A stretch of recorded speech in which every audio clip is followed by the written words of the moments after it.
변화를 위해서 우선순위를 정하고 살자. 이런 주제를 가지고 말씀을 나눠봅니다. 에베소서 5장 5절부터 14절까지 말씀.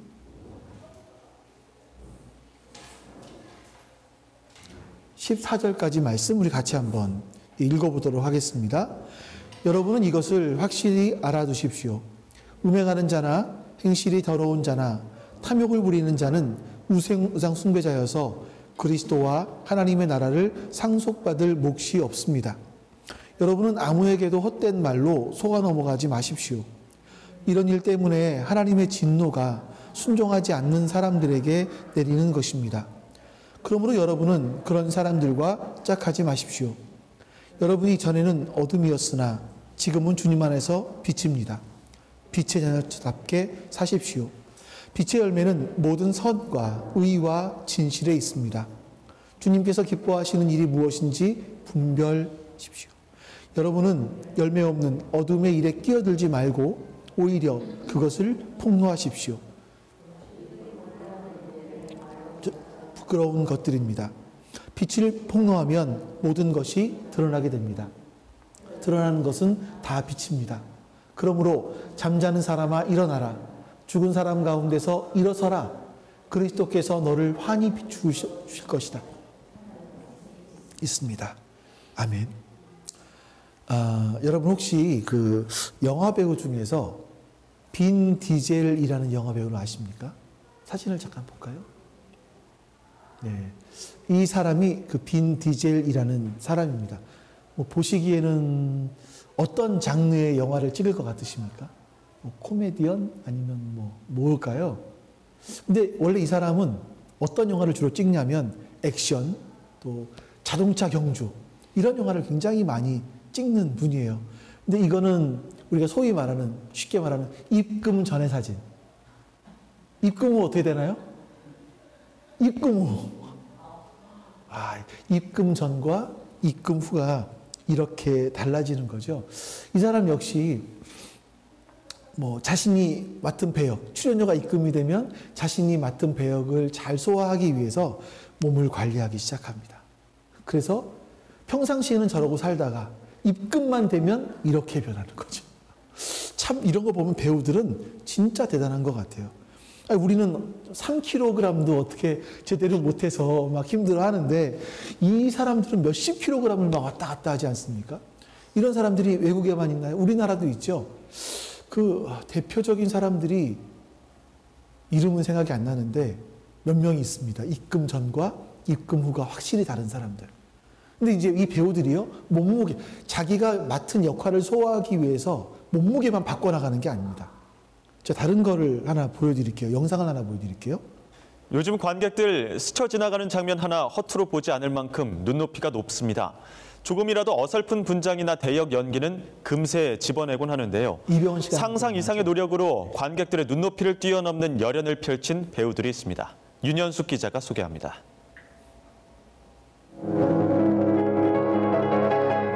최근 개봉한 영화에서 피아노의 천재적 재능을 지닌 서번트 증후군 청년을 연기한 배우 박정민.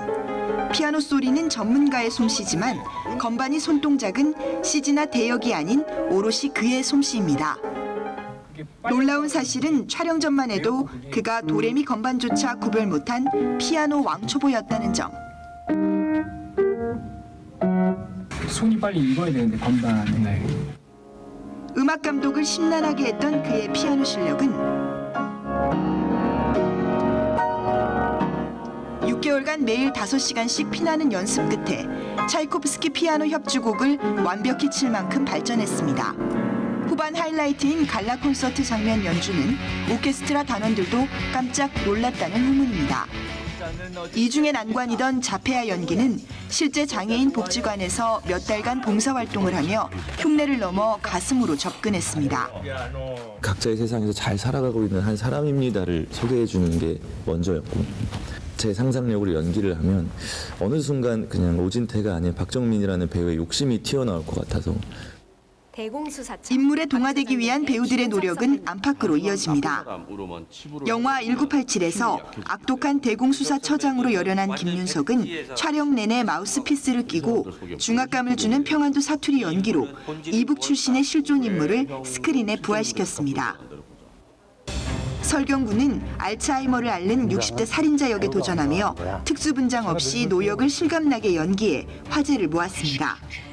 좀 목젖이 좀 늙었으면 싶어서 그렇게 하려다 보니까 이제 살을 빼는 수밖에 없는, 이렇게 땀을 많이 흘렸던 것 같아요. 예, 살을 빼려고 탄수화물을 거의 안 먹고. 예. 극중 인물과 혼연일체를 이루기 위한 배우들의 숨은 노력. 한국 영화의 수준을 높이는 1등 공신이 아닐까요? YTN 윤현숙입니다. 박정민이라는 배우는 자폐증 역할을 하기 위해서, 역할을 소화하기 위해서 그 봉사활동을 복지관에서 수개월 동안 하기도 하고, 피아노를 전혀 못 치던 사람이 6개월 동안 5시간씩 연습해서 이런 곡을 쳐내기도 하고, 이게 참 대단한 것 같습니다. 마지막에 그 설경구 씨 같은 경우는 영화 2편이 극과 극이에요. 제가 영화 제목은 잘 모르겠습니다만 마지막에 봤던 그 영화는 18kg을 뺐어요. 자기 몸무게에서. 그리고 다른 영화는 살이 막 찐 영화가 있어서 그 영화를, 역도산. 영화를 찍기 위해서는 또 뭐 18kg인가 20kg가를 찌웠어요. 이야. 그러니까 우리가 일반적으로 뭐 연예인, 그 배우들 그러면 한번 뜨기만 하면 돈을 많이 벌어서 좀 화려한 삶을 살기도 하고, 좀 어떤 사람들은 방탕하기도 하다, 이런 선입견들을 가지고 있기도 한데, 저만의 선입견인지 모르겠습니다만 진짜 배우들은 자신이 자신에게 주어진 역할, 그 역할을 감당하기 위해서, 소화하기 위해서 진짜 그 사람이 되는 거죠. 그 사람이 되도록 어떤 사람들은 입에다 마우스피스를 끼기도 하고, 어떤 사람들은 목젖 때문에 살을 빼기도 하고, 자기를 그렇게 변화시켜 나가는 겁니다. 그 사람이 되기 위해서 자신의 그 시간들을 올인하는 거예요. 대단하죠. 그래서 배우가, 진짜 배우는 그냥 어줍지 않게 해서 되는 것은 아닌가 보다 하는 생각들을 좀 하게 됩니다. 우리가 지금 변화에 대한 이야기를 나누고 있거든요. 배우들이 자신이 맡은 역할을 소화하기 위해서, 그 사람이 되기 위해서 철저하게 자신들을 변화시켜 나간다면, 여러분, 우리는 어떻습니까? 우리는 하나님의 아들이고 하나님의 딸로 바뀌었어요. 우리는 고아에서 아들로, 창기에서 신부로 우리의 존재가 바뀐 사람입니다. 그럼 우리는 어떻게 살아가야 될까?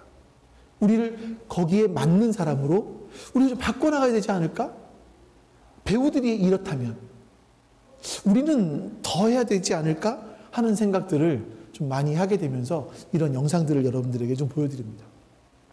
자, 우리 첫 번째 주에 변화를 위해서 해야 될 것이 2가지가 있었어요. 한 가지는 내가 변해야 되는 이유를 알자. 그리고 변해서 어디로 가야 되는지를 알자. 이걸 배웠죠. 변화되어야 되는 이유는 뭡니까? 하나님께서 이미 우리를 변화시키셨기 때문에 우리는 변화된 삶을 살아가야 되는 거죠. 변화된 존재이기 때문에 변화된 존재답게 살아가는 겁니다. 어디로 가야 됩니까? 하나님을 닮은 사람으로, 하나님을 본받는 사람으로. 왜? 하나님이 우리 아버지시기 때문에. 아버지를 본받는 사람이 되어야 된다 말씀드렸고요. 지난주에는 우리가 변화를 이루어가기 위해서는 우리가 선택하고 집중해야 될 것이 있다고 말씀드렸어요. 그것이 우리의 언어 생활이다. 여러분, 숙제해 보셨습니까? 숙제하셨어요? 제가 여러분들의 언어 생활을 검토해 보라고 말씀드렸죠. 여러분들이 타인에게 말할 때 여러분들은 어떤 말씀을 하시나? 지난주에 말씀드렸던 우리가 해야 될 말들, 우리에게 어울리지 않는, 하지 말아야 될 말들, 어울리지 않는 말들, 해야 될 말들. 어떤 말들 하고 사셨습니까? 또 여러분 자신에게는 어떠셨어요? 자신에게는. 저는 한 주간 동안 제가 숙제를 내드렸으니까 제가 해봐야 될 거 아니에요? 제가 저의 말들을 좀 점검해 봤습니다. 점검해 보면서 내가 제 말투 속에서 굉장히 놀랐던 게 뭐냐면, 이제 제가 지난 주일날 저희 아버님 산소를 갔습니다. 산소를 가서 형님과 만났는데 저희 조카의 여자친구가 같이 왔어요. 이제 그런 자리였고 형님 댁 분위기는 좀 엄숙한 분위기예요. 좀 무거운 분위기, 유머를 얘기하시지만 좀 썰렁한 분위기, 그런 분위기인데 그래서 또 그럴 수가 없어서 제가 또 가서 유머를 한다고 했는데 보니까 뭐였었냐면 바보까지는 아닌데 약간 상대방을 낮추면서 하는 그런 유머를 제가 쓰고 있는 걸 저를 발견한 거예요. 아, 내가 이런 사람이구나. 내가 원래 이랬구나. 나 자신에 대해서도 마찬가지고. 그래서 제가 그걸 보면서 제 스스로 셀프톡을 하기 시작했습니다. 여러분 셀프톡 하셨나요 혹시? 셀프톡이 뭐야? 이러시면 안 돼요. 지난주 설교를 한번 다시 들어보세요. 셀프톡을 했습니다. 나는 하나님께서 당신의 아들을 주실 만큼 사랑하는 존재야. 저 자신에게 계속해서 나 스스로에게 어떤 위축감이라든지 어떤 다른 마음들이 들려고 할 때마다 나는 하나님께서 당신의 아들을 주실 만큼 사랑하는 존재야. 이렇게 스스로에게 셀프톡을 하는 일들을 하게 되었습니다. 만약에 여러분들이 우리가 하지 말아야 될 말, 우리에게 어울리지 않는 말, 또 우리가 진짜 해야 될 말, 감사. 근데 그 감사는 우리 눈에 보이는 피상적인 감사가 아니라 본질적인 감사. 하나님께서 나를 구원해 주시다니. 그런 본질적인 감사를 우리가 하자. 이런 사람이 되었다면, 이런 언어에 집중하기 시작했다면, 이런 언어를 구사하기 시작했다면 그 다음 단계로 넘어가셔야 돼요. 그 다음 단계, 성경에서 말씀하고 있는 그 다음 단계는 뭐냐면 우선순위를 정하는 겁니다. 우선순위. 배우들이 자신이 배역을 맡게 되면 그 배역의 사람이 되기 위해서 그 배역에 그 사람이 되기 위해서 최고의 우선순위를 거기에 부여합니다. 그리고 그것을 위해 살아가요. 그래서 그 사람이 되기 위해서 체중을 빼기도 하고 아니면 체중을 찌우기도 하고 절제하기도 하고 훈련을 하기도 하고 이런 일들을 해나가는 겁니다. 자신을 변화시켜 나가는 거죠. 그랬을 때 비로소 그 사람들은 최고의 연기를 해낼 수 있게 되는 겁니다. 여러분, 우리는 하나님의 딸이고 하나님의 아들입니다. 그렇기 때문에 우리는요, 아버지이신 하나님을 닮아가셔야 돼요. 우리가 아버지이신 하나님을 닮아간다는 엄청난 목적을 우리는 가지고 있습니다. 그래서 그 목적을 이루기 위해서 가장 먼저 여러분들이 우선순위를 정하시는 거예요. 그리고 그 우선순위를 따라서 삶을 살아가는 겁니다. 5절 말씀 좀 보겠습니다. 5절 말씀 같이 읽습니다. 여러분은 이것을 확실히 알아두십시오. 음행하는 자나 행실이 더러운 자나 탐욕을 부리는 자는 우상 숭배자여서 그리스도와 하나님의 나라를 상속받을 몫이 없습니다. 아멘. 이것을 확실히 알아두십시오. 하면서 뭐라고 말씀하고 있습니까? 너희가 하지 말아야 될 일들이 있다. 이렇게 말을 하는 거예요. 너희가 우선순위를 정하고 살아야 될 일들이 있다. 무엇 때문에? 그리스도와 하나님 나라를 상속받지 못하기 때문에. 너희가 이러이러한 거 하면 안 돼. 왜냐하면 하나님 나라를 상속받지 못하기 때문이다. 라고 말을 하는 거죠. 자, 여러분 보세요. 사람들이 이 우선순위에 대해서, 성경에서 말씀하고 있는 우선순위에 대해서 오해를 해요. 또 우선순위 그러면 사람들이 말합니다. 목사님, 가정과 교회 중에 어디다 우선순위를 둬야 되나요? 목사님이야 물론 교회에 우선순위를 두라고 하겠지만 그래도 가정에 먼저 우선순위를 둬야 되는 거 아닌가요? 이런 이야기들을 하죠. 그것도 우선순위는 맞습니다. 우선순위이죠. 근데 성경에서 말씀하는 우선순위는 아니에요. 성경에서 말씀하는 최고의 우선순위는 뭐냐면 교회도, 가정도, 직장도 아니고 하나님 나라예요. 그러니까 여러분, 예수님께서 뭐라고 말씀하십니까? 너희가 하나님 나라에 들어가기 위해서 뭐도 잘라내버리래요. 손도 잘라내버리래요. 눈도 뽑아버리래요. 예수님께서 말씀하시는 가장 최고의 우선순위는 네가 하나님 나라에 들어가는 거야.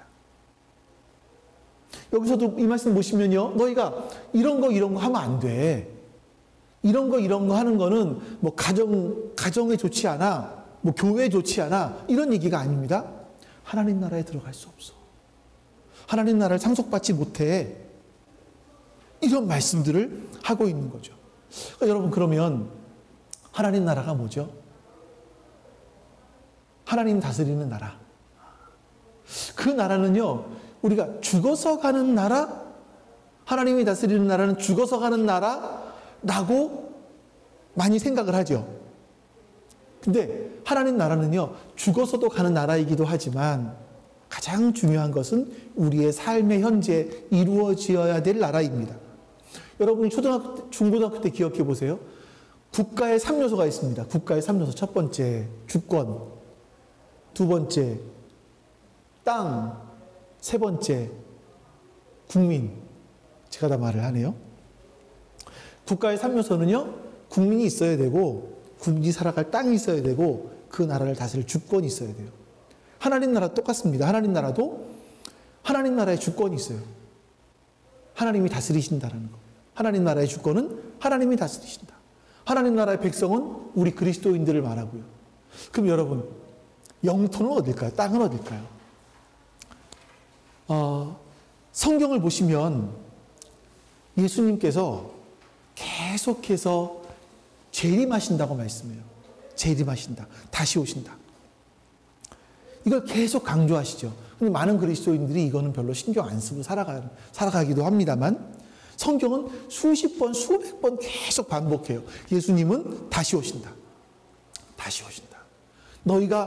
너희가 그 예수님께서 가신 걸 본 그대로 다시 오실 거야 라고 성경이 분명히 못 박아서 말씀합니다. 근데 다시 오실 때는요, 그냥 오시는 것이 아니라 완전한 영토를 준비해서 오세요. 그 나라를 준비해서 우리에게 오실 것이고, 성경은 뭐라고 말씀하시냐면 그 나라를 우리에게 상속하실 것이다. 그 나라를 우리에게 주실 것이다 라고 말씀해요. 그러니까 하나님의 나라는 먼 미래에 언젠가 우리에게 올 거예요. 죽어서 갈 수도 있고, 또 살아있어 예수님이 오시면 그때 올 수도 있을 거예요. 근데 성경에서 말씀하고 있는 하나님의 영토, 땅은 그것만을 얘기하는 것이 아니라 하나님의 주권이 미치는 곳이에요. 그러니까 하나님의 다스림을 받은, 인정하는 사람들이 하나님의 다스림 속에 살아가는 그 모든 공간을 말해요. 여러분의 가정 속에서, 여러분의 직장 속에서 우리가 하나님의 다스리심을 인정하고 살아가면 그곳이 바로 하나님의 나라인 거죠. 하나님의 땅인 거죠. 신구약 성경을 관통하는 여러 주제가 있지만 그 중에 가장 핵심 주제가 바로 하나님 나라예요. 여러분, 예수님께서 가장 오셔서 제일 처음 하신 말씀이 뭐죠? 공적으로 처음 하신 말씀. 회개하라. 천국이 가까웠다. 천국. 마태복음에서 말하니까 마태가 이야기할 때는 천국이라고 우리가 번역을 했지만 하나님 나라가 가까이 왔다. 라고 예수님 말씀은 그거예요. 우리가 예수님 믿는다라는 게 뭐냐면 우리에게 온 그 하나님 나라의 백성이 되는 겁니다. 하나님 나라 백성이 돼서 하나님 나라 백성의 의식을 갖고 살아가는 거죠. 그게 하나님 나라 백성의 모습입니다. 예수 믿는다라는 겁니다. 근데 오늘날 많은 사람들이 그렇게 생각하잖아요. 예수 믿는다라는 건 예수 왜 믿습니까? 구원 받으려고요. 구원 받으면 어떻게 됩니까? 하나님 천국까지요. 그러니까 구원 이퀄 천국, 이것으로 끝나요. 그러면서 이 땅에 살아갈 때는 뭐 내가 참 착하게 살면 좋지요. 그리스도이니까 착하게 살면 좋은데 뭐 그렇게까지 살지는 못하지만 그래도 예수님께서 나의 이전에 지은 죄, 지금 지은 죄, 미래에 지은 죄까지 다 사해 주셨기 때문에 나는 천국 갈 거예요. 이렇게 우리가 이야기를 합니다. 맞습니다. 맞는 얘기예요. 우리가 예수님께서 나를 위해 십자가에 달려 돌아가신 것을 받아들이면, 인정하면 우리는 하나님 나라 백성이 되고 구원받습니다. 천국 가는 거 맞습니다. 그런데 여러분, 그것이 전부는 아니라는 거예요. 극히 일부만 말씀드린 것 뿐이지 그것이 전부는 아닙니다.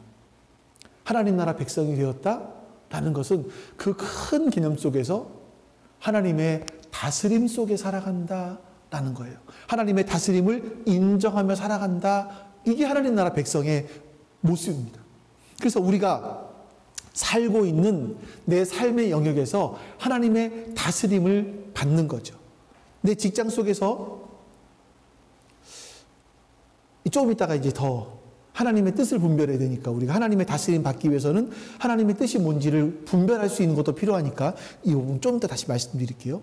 여러분 이게 정말 중요해요. 그래서 제가 여러분 표에다가 뒤에다가 박스로 해서 써놨죠. 우리 같이 한번 읽어보겠습니다. 하나님 나라의 백성이 된다는 것은 자기 삶의 영역에서 하나님의 다스리심을 드러내는 것이다. 한 번만 더 읽어볼까요? 하나님 나라의 백성이 된다는 것은 자기 삶의 영역에서 하나님의 다스리심을 드러내는 것이다. 이게 하나님 나라 백성이 되는 거예요. 그 성경은 이렇게 하나님 나라 백성이 되었다. 이렇게 이런 존재가 되었다. 이것을 다르게 이렇게 표현합니다. 8절 말씀 같이 읽어봅니다. 자, 시작. 여러분이 전에는 어둠이었으나 지금은 주님 안에서 빛입니다. 빛의 자녀답게 사십시오. 전에는 우리가 어둠이었대요. 하지만 이제는 주님 안에서 빛이라 말씀하시는 겁니다. 그래서 빛의 자녀답게 살아가라. 예수님 말씀 이게 계속 반복되는 거죠. 네. 예수님은 우리 말씀하십니다. 너희는 세상의 소금이고 너희는 세상의 빛이다. 우리는 어떻게 우리가 빛이 돼요? 하나님은 빛이시고 우리는 그냥 빛을 좀 반사하는 것밖에 없겠지요. 라고 생각을 하는데 분명하게 말을 해요. 우리가 빛이 돼요. 빛. 우리가 빛이 돼요. 그러니까 우리 이 존재가 과거에는 어둠이었는데 이제는 빛이 돼요. 이런 엄청난 변화가 우리 안에서 내적으로 일어났다는 거예요. 그거를 인정하라는 거죠. 그거를 인정하고 이제는 빛의 자녀답게 살아가라. 말씀하고 있는 겁니다. 이 말씀을 하나님 나라로 바꿔서 얘기하면 우리가 하나님 나라 백성이 되었으니까 이제 하나님 나라 백성답게 살아가라. 하나님 나라 백성의 의식을 가지고 살아가라. 이런 말씀이에요. 하지만 많은 그리스도인들이 하나님 나라 백성답게 살아가야 한다는 생각보다 난 구원받았어. 그러니 죽어도 천국 갈 거야. 이 생각만 가지고 살아가다 보니까 우리의 변화라는 건 아주 극히 일부분이고 극히 개인적으로밖에 변하지를 않아요. 그러니까 예를 들면 이런 거겠죠. 나는 좀 아침형 인간이 되었으면 좋겠어. 아침형 인간으로 변했으면 좋겠어. 이런 거. 나는 좀 지각을 안 하는 사람으로 변했으면 좋겠어. 나는 좀 안 좋은 사람으로 변했으면 좋겠어. 이 정도. 아주 극히 일부분에 극히 개인적으로 변하는 것, 이것에 머무는 겁니다. 이것도 변하는 건 변하는 거예요. 근데 성경에서 말씀하고 있는 변화라는 것은 이렇게 아주 소극적이고 피상적인 아주 작은 변화가 아니라 우리의 본질적인 내면에서부터 나오는 아주 본질적인 엄청난 변화를 얘기를 해요. 너희가 전에는 어둠이었는데 이제는 빛이 되었다. 너희가 전에는 고아였는데 이제는 하나님의 아들이 되었다. 너희가 전에는 창기였는데 이제는 하나님의 신부가 되었다. 계속 성경에서 우리에게 말씀하시는 것이 우리에게 이런 변화가 일어났다는 거예요. 우리의 존재가 이렇게 바뀌었다는 거예요. 그러니 너희는 바뀐 사람답게 살아라. 말씀하는 거죠. 이 말씀은 에베소에서 계속 반복되었습니다. 1절이 혹시 있나요? 1절 같이 한번 읽어볼게요. 그러므로 여러분은 사랑을 받는 자녀답게 하나님을 본받는 사람이 되십시오. 이 말씀 잘 보시면 이거예요. 우리가 하나님을 왜 본받아야 돼요? 우리는 하나님의 사랑을 받는 아들이기 때문에 그렇습니다. 아들은, 딸은, 자녀는 아버지를 닮아가거든요. 그래서 이런 존재가 되었기 때문에 하나님의 사랑을 받는 아들이고 딸이 되었기 때문에 하나님을 본받는 사람이 되었기 때문에 너희들은 이런 말을 하면 안 돼. 이런 말은 너에게 어울리지 않아? 너희가 본질적인 감사의 말을 해. 이런 말을 성경에서는 하고 있었던 겁니다. 우리가 엄청나게 변화된 존재이기 때문에 그걸 깨달으면 바로 그걸 깨닫기 시작하면 바로 우리 그리스도인들의 변화가 시작이 되는 겁니다. 이건 정말 근본적인 변화인 것 같아요. 나는 하나님의 사랑을 받는 자녀이다. 나는 빛의 자녀이다.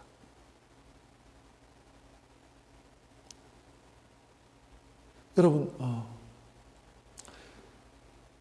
대통령이 되고, 한 나라의 대통령이 되고, 대통령이 영부인이 되었어요.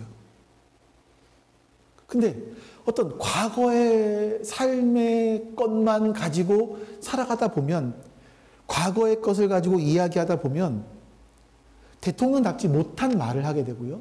영부인답지 못한 말을 하게 되죠. 너무나 우리가 많이 보고 있지 않나요? 그런 것들을.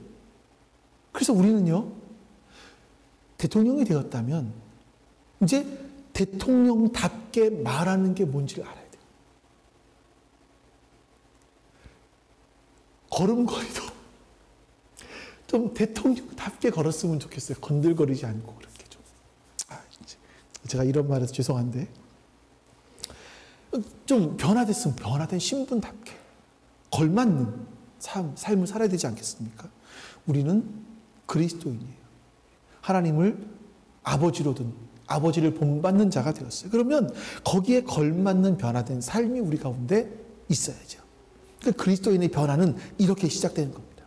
이게 성경에서 말씀하고 있는 변화의 가장 근본적인 사상이에요. 우리 8절 말씀 한번 볼까요? 같이 읽습니다. 여러분은 전에는 어둠이었으나 지금은 주님 안에서 빛입니다. 빛의 자녀답게 사십시오. 전에는 어둠이었어요. 이제는 빛입니다. 그러니 이제는 빛의 자녀답게 변화된 모습으로 살아가라. 말씀하는 거예요. 골로새 1장 13절에 비슷한 말씀이 또 나와요. 또 읽어봅니다. 아버지께서 우리를 암흑의 권세에서 건져내셔서 자기의 사랑하는 아들의 나라로 옮기셨습니다. 전에는 우리가 암흑의 권세 아래 있던 사람이래요. 암흑의 자식. 옛날에 그런 영화가 있었죠. 어두움의 자식들. 뭐 이런 거. 우리는 어두움의 자식이었대요. 근데 이제는 자기 사랑하는 아들의 나라로 우리를 옮기셨대요. 우리가 국적이 바뀐 사람들인 거예요. 우리는요. 전에는 어둠이었는데 이제는 빛의 자녀가 되었다. 그러니까 하나님 나라 백성의 의식 가지고 산다는 것은 과거에는 당연하게 생각하고 살았던 어둠의 일들을 이제는 버리고 빛에 속해서 빛의 자녀답게 살아가는 겁니다. 자, 이렇게 살기 위해서 여러분들은 우선순위를 정하시는 거예요. 그 우선순위는 뭡니까? 하나님 나라예요. 내가 하나님 나라를 받을 것이냐 받지 못할 것이냐. 예수님 비유로 말씀하신 것처럼 밭에서 보화 하나를 발견했어요. 그러면 그 보화를 발견하면 그 사람은 그 보화를 얻기 위해서 땅을 다 사버려요. 모든 일을 다 하는 거예요. 예수님 말씀은 계속 그런, 하나님 나라는 이런 보화와 같아. 이걸 보화를 얻기 위해서 너희가 모든 걸 다 할 수 있어야 돼 라고 말씀하시는 거죠. 예수님께서 먼저 그의 나라와 그의 의를 구하라 말씀하시는 거예요. 그래서 우리가 하나님의 나라를 가장 우리의 최우선순위 두기 때문에 여러분들이 그래서 교회 나오는 거예요. 예? 여러분들이 그래서 여러분의 가정에서 믿음 생활을 하셔야 되는 거예요. 여러분의 직장에서 크리스천으로서 직장 생활을 하시는 거예요. 하나님 나라의 최우선 순위를 두었기 때문에 여러분이 지금 하시는 방식처럼 삶을 살아가시는 거죠. 그 변화가 우리 안에 일어나는 겁니다. 우리가 하나님 나라가 있다는 걸 믿고 하나님 나라 백성이 되었다는 걸 믿었을 때, 예수님의 십자가의 공로로 말미암아 내가 하나님 백성이 되었다는 걸 믿었을 때 우리는 하나님 나라 백성이 되기 위해서, 살아가기 위해서 모든 걸 올인하게 되고, 그럴 때 우리가 변화되기 시작하는 겁니다. 이게 없으면 우리는, 우리의 변화라는 것은 그냥 열심히 노력해서, 내가 열심히 노력해서 일어나게 되는 나의 안에 짜잔한 변화, 이런 것밖에는 없게 되는 겁니다. 자, 이제 그러면 우리가 최고의 우선순위를 하나님 나라에 두고 살아가기 위해서 우리가 실천해야 될 것이 4가지가 있어요. 본문에 보면 실천할 것 4가지를 말씀하는데 우리 5절 말씀을 한 번 더 보겠습니다. 자, 시작. 여러분은 이것을 확실히 알아두십시오. 음행하는 자나 행실이 더러운 자나 탐욕을 부리는 자는 우상 숭배자여서 그리스도와 하나님의 나라를 상속받을 몫이 없습니다. 여러분 혹시 여기 좀 기억나지 않으십니까? 음행, 행실이 더러운 자, 탐욕, 혹시 이거 어디서 기억나지 않으세요? 지난주에 보았던 3절 말씀이에요. 3절 말씀에는요, 이렇게 되어 있죠. 음행이나 온갖 더러운 행위나 탐욕은 그 이름조차 입에 담지 말라. 말로 하지 말라. 이건 성도에게 그렇게 하는 것은 것이 성도에게 합당하다. 이런 말들을 입에 담지 않는 것이 성도에게 합당하다. 이렇게 말했습니다. 그러니까 5절에 보니까 이런 행동도 하지 말래요. 그런 말, 그런 행동 하지 말아라 말씀하는 겁니다. 왜냐하면 이것은 하나님 나라를 상속받을 수 없어. 이거죠. 자, 음행이 뭐였습니까? 그러니까 부부관계가 아닌, 그러니까 정상적인 관계가 아닌 곳에서 일어나는 모든 그런 성적인 부분들. 특히나 미성년자가 아니라 그 미혼. 한쪽이 미혼이거나 양쪽이 미혼인 사람들에게 일어나는 그런 일들. 음행, 말도 하지 말고 행동도 하지 말어. 두 번째,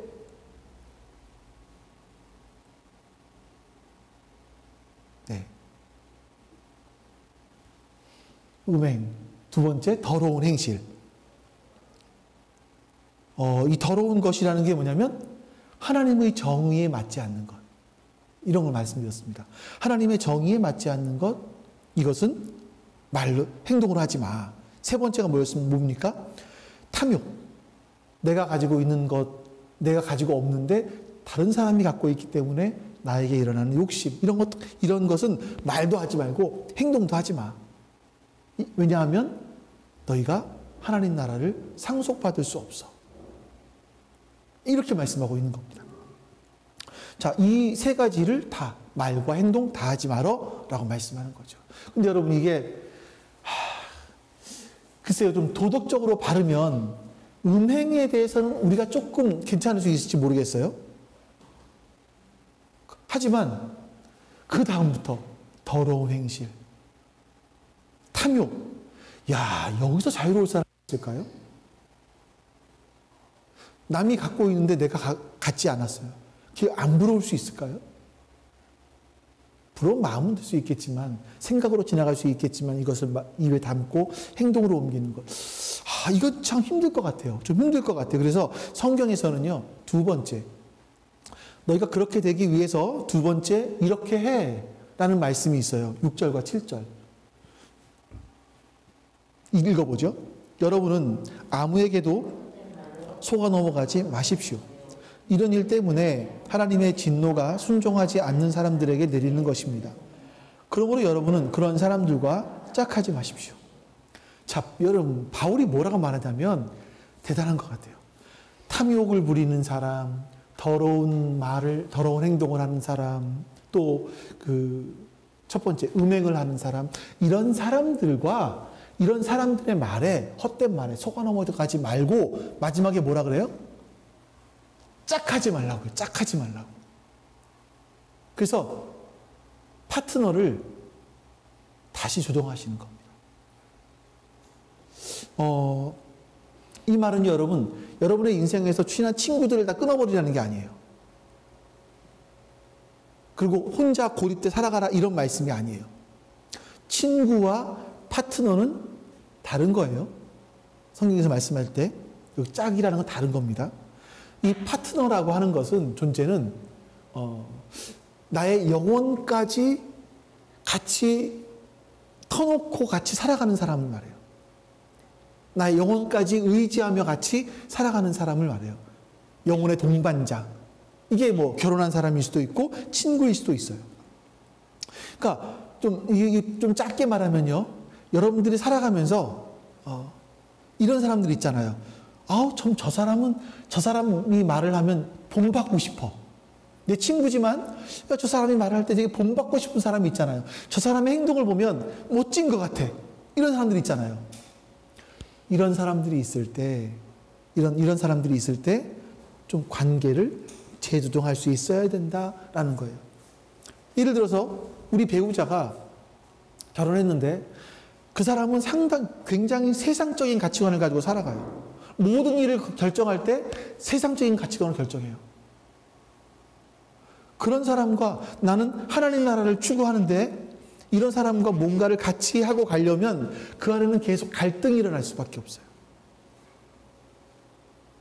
그럼 이 사람은 끊어버리느냐? 아니요. 끊어버리자는 얘기가 아니라 내가 그 사람에게 영향력을 받지 않도록 거리를 두어야 된다는 거예요. 참 내가 너무나 부러운 그 사람이 말하고 행동할 때 거기에 영향력을 받지 않도록 내가 거리를 두어야 된다라는 겁니다. 그래서 결혼할 때 옛날에는 크리스찬들은 결혼할 때 꼭 교회 안에서 크리스찬과 결혼해라 이런 말을 하지만 지금은 크리스찬 배우자를 찾기는 정말 어렵습니다. 지금 가장 교회 이탈률이 많은 세대가 30대. 30대래요. 30대는 아이를 낳자마자 결혼을 하자마자 교회를 떠나기 시작을 합니다. 엄청난 그런 또 20대도 마찬가지고요. 그 다음 세대가 20대고 배우자를 찾기가 어려워요. 더 큰 것이 뭐냐면 교회는 다니는데 이 사람이 하나님 나라 백성이 아닌 거예요. 그냥 부모님 따라 교회는 다녔어요. 부모님이 장로이고 어머니가 권사예요. 근데 그 교회는 다녔는데 하나님께 모든 걸 위탁하지 않고 여전히 세속적인 생각을 가지고 살아가요. 그러니 교회에서 그런 배우자를 얻어도 충돌하는 건 역시 마찬가지가 되겠죠. 여러분들에게 어떤 영향력을 미치는 친구 또는 배우자. 배우자를 바꾸시라는 얘기가 아니에요. 그건 앞으로도 여러분들 그런 얘기가 아니에요. 그런 얘기는 아닌데 영향력을 받지 않을 수 있어야겠다. 우리가 친구 관계를 유지하면서 영향력을 받지 않는다? 더 좋다면 영향력을 끼치는 게 더 중요하겠죠. 진짜 하나님 믿는 사람으로서 하나님을 따르는 사람으로서 진짜 멋진 모습들을 좀 보여줄 수 있는. 그러면 얼마나 우리가 좋겠습니까? 근데 이건 참 어렵습니다. 친구인데 영향력을 미치지 않을 정도의 거리감을 둔다. 근데 다른 방법은 없어요. 우리가 그분들과 짝하게 되면 그 사람들이 살아가는 세상의 방식대로 똑같이 살아가면 우리는 변할 수가 없거든요. 또 끊어버리자니 우리를 스스로 고립된 그리스도인으로 만들 수 있잖아요. 또 하나님이 그걸 원하지 않으시거든요. 하나님께서 원하시는 거는 우리가 우리의 친구들에게 하나님께로부터 받은 사랑을 전하여서 그 사람들도 하나님을 알 수 있기를 원하는 거거든요. 근데 친구 관계를 끊어버린다는 건 하나님의 사랑이 전달되는 것을 원천적으로 봉쇄하는 거잖아요. 그건 안 되는 거죠. 그래서 어렵습니다만 나의 인생의 파트너를 재조정하고 또 내가 영향을 받을 만한 사람인 것 같으면 어떤 마음의 거리는 조금 두셔야 될 것 같아요. 일정 기간 동안 내가 영향을 받지 않을 정도가 될 때까지. 우리는 정말 잘 나가는 사람들이 부럽거든요. 정말 부럽거든요. 따라가고 싶거든요. 그렇게 말하고 싶고 그렇게 행동하고 싶고 그 사람처럼 살고 싶은 게 우리의 마음속에 있기 때문에 내가 영향을 안 받을 정도까지 하나님의 아들이고 하나님의 딸이고 내가 빛이고 내가 하나님의 신부라는 것이 내 그 존재가 이 정체성을 확실하게 확고하게 확립할 때까지는 거리를 두는 것이 좋겠다. 그래서 여러분들 좀 우리가 이 숫자가 적어서 아쉽긴 합니다만 교회 내에서 그런 파트너들을 만들어야 되지 않을까. 그러니까 제가 여러분들과 제가 목사와 성도와의 관계가 아니라 그런 인생의 파트너가 되었으면 좋겠어요. 그리고 여러분들 역시 저의 인생에 정말 좋은 파트너. 같은 가치관을 가지고 그 같은 가치관을 향해 하나님 나라를 향해 나아갈 때 서로 격려해주고 지지해주고 넘어졌을 때 일으켜 세워주고 이런 사람들이 우리가 되었으면 좋겠습니다. 세 번째는요. 빛의 열매를 추구하는 거예요. 우리가 실천해야 될 게 뭐냐면 빛의 열매를 추구하는 겁니다. 9절과 10절 말씀을 보시죠. 빛의 열매는 모든 선과 의와 진실에 있습니다. 주님께서 기뻐하시는 일이 무엇인지를 분별하십시오. 자, 버릴 건 버렸어요. 내 인생의 파트너를 재조정해야겠다 생각했어요. 그 다음에 뭐냐면 빛의 열매를 추구하는 겁니다. 빛의 열매의 특징이 뭐라고요? 세 가지. 선과 의와 진실이다. 여러분, 이게 굉장히 중요해요. 왜 중요한가 하면 우리가 하나님의 자녀로서 하나님을 닮은 사람답게 살려면 하나님의 뜻이 뭔지를 알아야 되지 않습니까? 이게 하나님의 뜻을 분별할 수 있는 가장 기초예요. 선과 의와 진실. 여러분들에게 이거 내용들을 뭐 자세히 설명할 수도 있겠지만 그러지 않아도 여러분들은 이미 본능적으로 선한 게 뭔지를 알아요. 선한 거는요, 기본적으로 얘기해 선한 것은 나 자신을 위한 이기적인 것이 아니라 타인을 위한 것인 경우가 많아요. 타인에게 유익한 것이 선한 것이에요. 나 자신에게만 선한 것은 선하다고 얘기하지 않아요. 우리 그거 알고 있어요. 또 의는 하나님과 관계입니다. 하나님과 나와의 관계. 그러니까 이게 이 일을 할 때 하나님과 나와의 관계가 좋아지는 것인가? 라는 것. 진실. 나와 나 자신과의 관계. 내가 내 안에서 진실한가? 이 일을 하는 것이 내가 볼 때 뭐 이렇게 표현해 볼까요? 떳떳한가?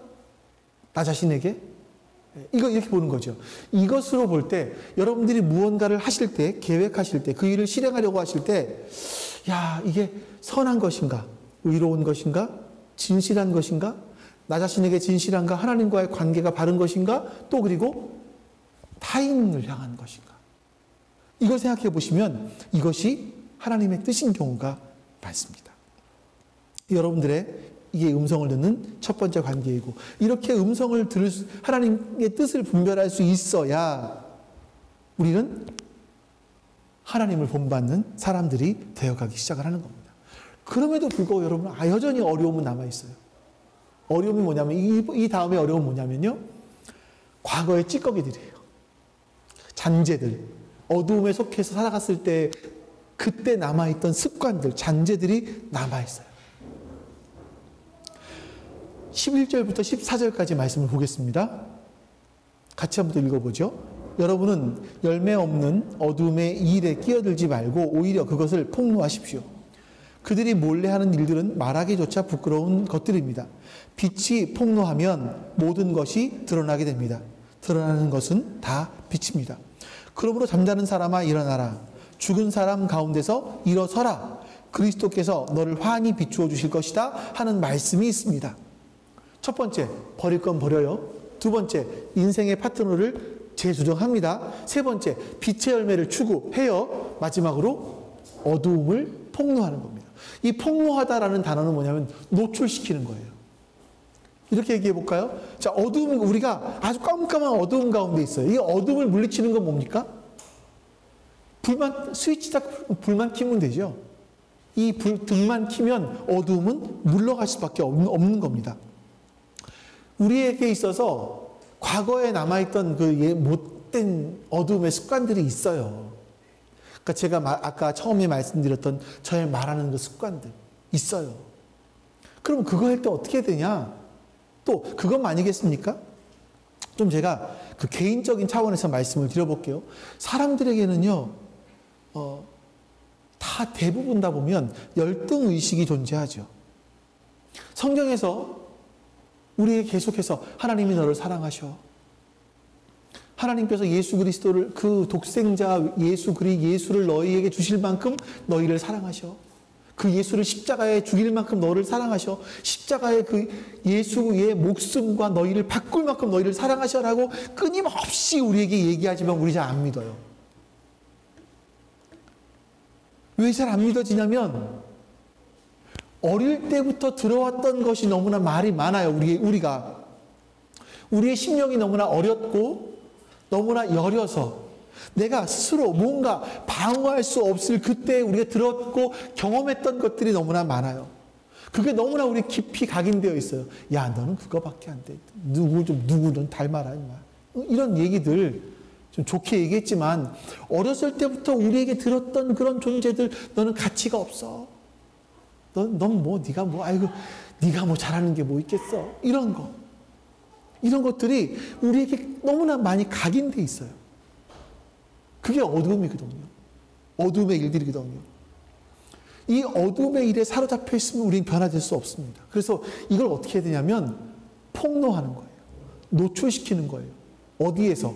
여러분들이 예배 시간마다 교회 앞에 나와가지고 나는 이런 어둠이 있었습니다.